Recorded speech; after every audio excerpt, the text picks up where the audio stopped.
Thank you very much. Very good to be here. I was at the Idaho Laugh Fest last year. It's been a very interesting year for my comedy. I was heckled by a drug addict. That was new. Yeah. Guy actually wanted to pick a fight with me. Seemed like a little bit of a moot point. I mean, why should I try and knock out his teeth when I can just sit back and let the meth do it for me? This is actually kind of fun. I am a full-time comic, but that's not my only job. When I'm not on the road doing comedy, I'm basically a stay-at-home dad, or as I prefer being called, trophy husband. My wife says it's not so much a trophy as a ribbon of participation, but whatever. My wife and I, we have 2 kids. In my opinion, if you want to be a good parent, you really need to have at least 2 kids. Because your first kid is your practice kid. It's true. Our first kid is our practice kid. I mean, hell, we should have named him Mulligan. And that's true for all parents too, by the way. If you are an oldest child, I guarantee your parents screwed up on you a lot. And if you are an only child, that means they screwed up so bad they were afraid to try a second time.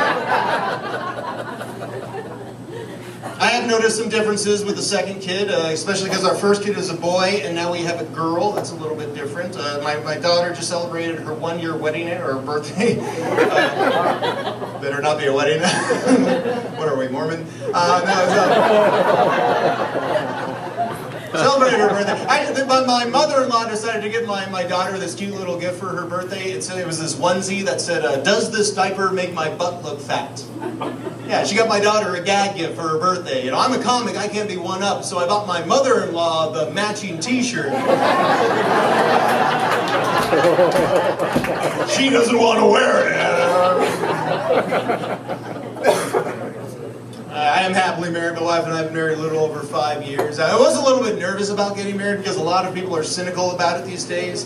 You always hear people say things like, "Oh, marriage is a failed institution. Half of marriages end in divorce."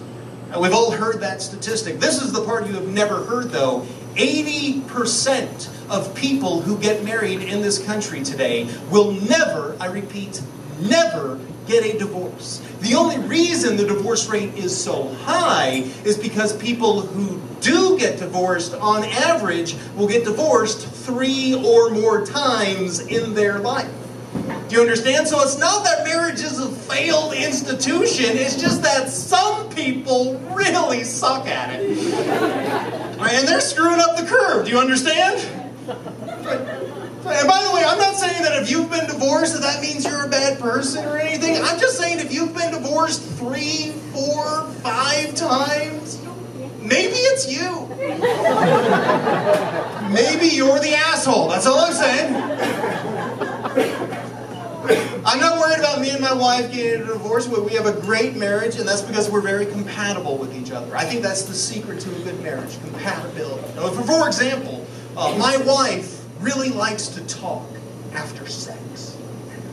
You know, which is great because, as it turns out, I talk in my sleep.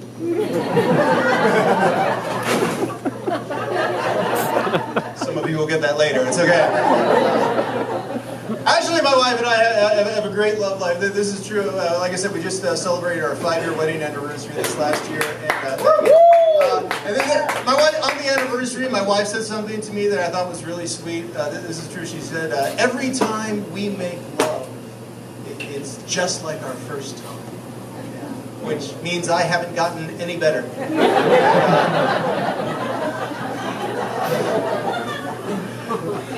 I married a very intelligent woman. My wife is very smart. She actually speaks 3 languages, which I find very impressive. I took 3 years of Spanish in high school. I can't even pronounce the entire menu at a Mexican restaurant.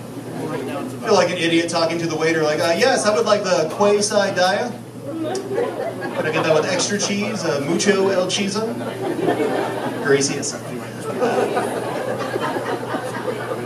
I was performing comedy in Europe last year. I don't know if you've ever been there. Everyone in Europe can speak 3 or more languages. That is normal over there. You come back here to the US, most of us only speak 1 language, and not that good.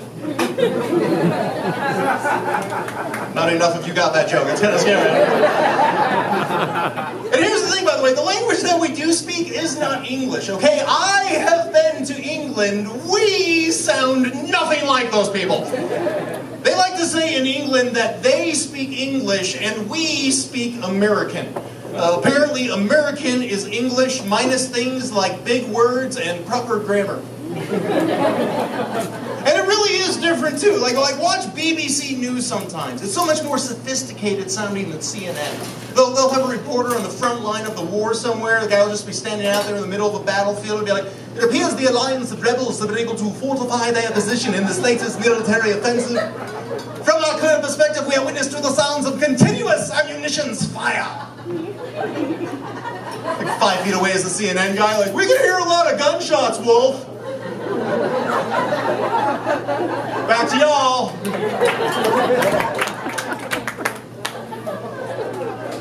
Here's how I know that I don't speak English that well, is that Old English makes absolutely no sense to me. Anyone else like that? Like every time I hear Shakespeare, I swear my head just wants to explode. That's why I wish the next time they came out with a Shakespeare movie, they would have a translator for American. You know what I mean? Instead of a sign language person in the lower corner, give me a white trash redneck guy to just dumbing everything down into the simplest speak. I mean, how great would that be? You know, the big soliloquy, you know, to be or not to be? That is the question. Should I kill myself? Whether it is nobler in the mind to suffer the slings and arrows of outrageous fortune, or to take arms against a sea of troubles, and by opposing end them, to die, to sleep no more. Seriously, should I kill myself?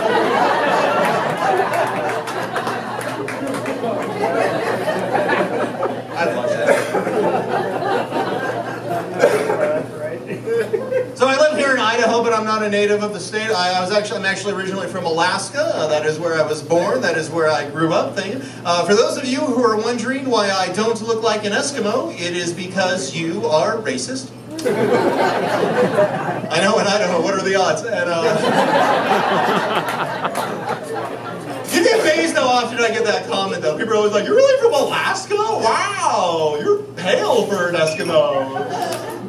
Well, you're from California. You're pale for a Mexican. Let's move on.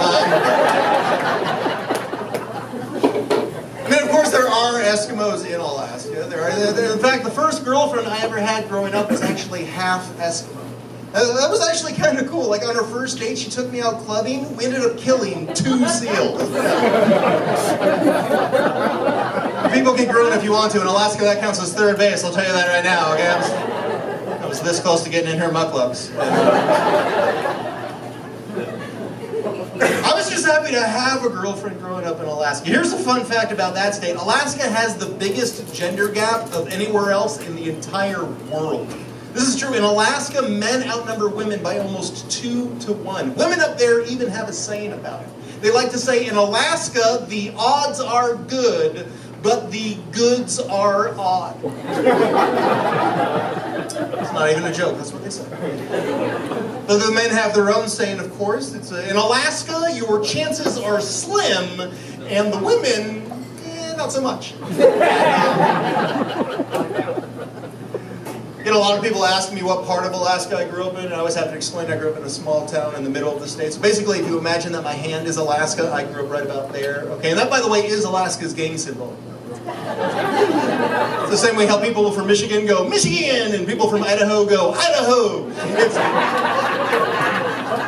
Look at the map, people. We're right there. I'm just saying.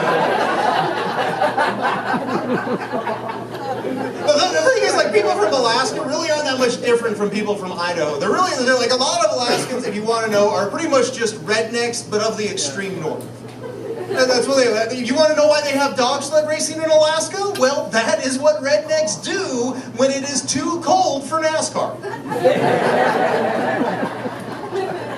I think the lack of NASCAR is why hockey is so popular in cold places like Alaska and Canada. Hockey is the perfect substitute for NASCAR when you think about it, okay? The kind of people who like watching NASCAR just to see cars get into a big fiery crash, those are the same people who like watching hockey just so they can see 2 guys get into a bloody fist fight with each other.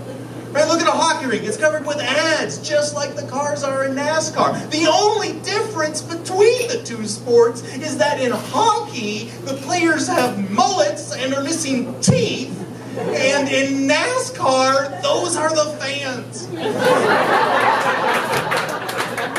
Hey, and by the way, I do realize how dangerous it is to do that joke here in Idaho. But you know, I figure if any of you NASCAR fans try and chase me after the show, I can just turn right. So,